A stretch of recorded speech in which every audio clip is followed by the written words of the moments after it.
On va parler de cette séquence absolument lunaire et qui, et je le dis en le déplorant, et qui a eu lieu, mesdames, messieurs, sur France Info. Ils sont en train de commenter ce qui se passe aux États-Unis et notamment, ils sont en train de commenter ce qui se passe autour de Gaza. Je vous laisse simplement déjà apprécier le bandeau. Gaza, Côte d'Azur, 2 points. Et si c'était possible? France Info?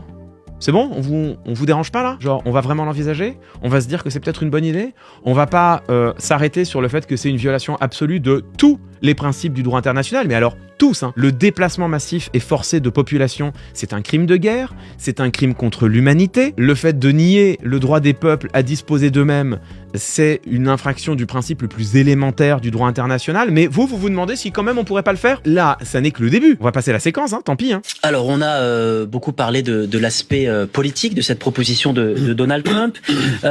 On va laisser la politique de côté pour un instant. On va laisser la politique de côté, genre non, enfin de grâce. Non, Donald Trump veut coloniser la bande de Gaza et procéder au déplacement massif des 2 millions de Palestiniennes et Palestiniens qui y vivent. On va pas laisser la politique de côté. Non, on va pas faire ça, hein, vraiment, à aucun moment. On va accueillir Franck Delvaux. Bonsoir. Bonsoir. Vous êtes président de l'Union des métiers et des industries de l'hôtellerie d'Île-de-France. Ils ont invité un hôtelier. Ils ont invité un hôtelier, un professionnel du tourisme, pour se demander si ce serait pas une bonne idée quand même de faire Gaza en Côte d'Azur. Ils ont invité un putain d'hôtelier. Je laisse dérouler. On a voulu vous inviter ce soir parce qu'on a envie de voir si cette proposition de Trump, elle a vraiment vocation à exister. Il sait même pas comment finir sa phrase parce que là il est en train de se rendre compte, il se dit mais ce serait pas dégueulasse ce que je suis en train de faire? Est-ce que cette proposition de Trump elle a vocation à exister? Mais à quel moment tu demandes ça à un hôtelier? Sur le plan économique, on a beaucoup dit... Bah, sur le plan économique, hein. Genre, non mais on a beaucoup dit oui, politiquement, en termes de droit international, bon, flemme, mais économiquement.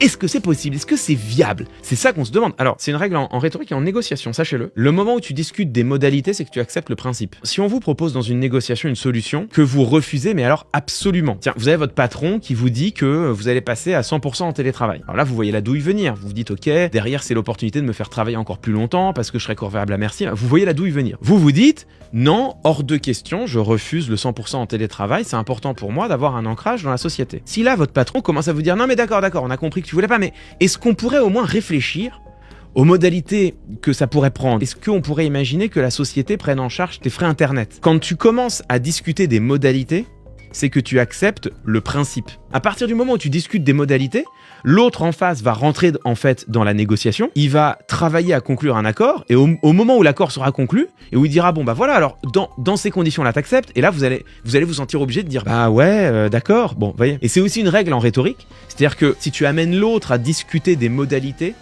c'est que tu es en train de faire accepter le principe. Ce que fait France Info, c'est ultra grave, tout seul comme des grands.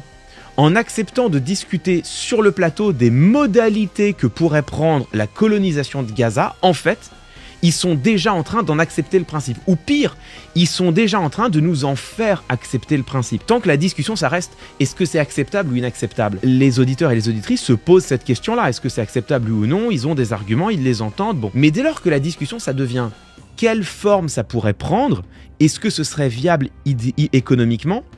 Il y a en fait derrière un présupposé qui est posé, mais qui n'est plus explicite. Et le présupposé posé, mais qui n'est plus explicite, c'est que c'est acceptable. Donc là, France Info est en train de faire un travail rhétorique tout à fait majeur pour faire accepter à ses auditeurs et ses auditrices le principe même d'une colonisation de Gaza, et c'est très grave. France Info est en train, tranquillement, de légitimer le principe d'une colonisation de Gaza et d'un crime contre l'humanité. Alors, je veux même pas savoir d'où ça vient. Est-ce que c'est l'incompétence, mais alors absolue, du chef d'édition ou du présentateur, je sais pas qui a fait l'édito? Est-ce que c'est un mec qui était épuisé, qu'il fallait meubler des heures et à court d'idées, ils ont fini par avoir celle-là, mais ça ne justifie rien? Ou est-ce que c'est un travail conscient? On peut pas complètement l'exclure, mais dans tous les cas, ce que fait ici France Info, c'est gravissime.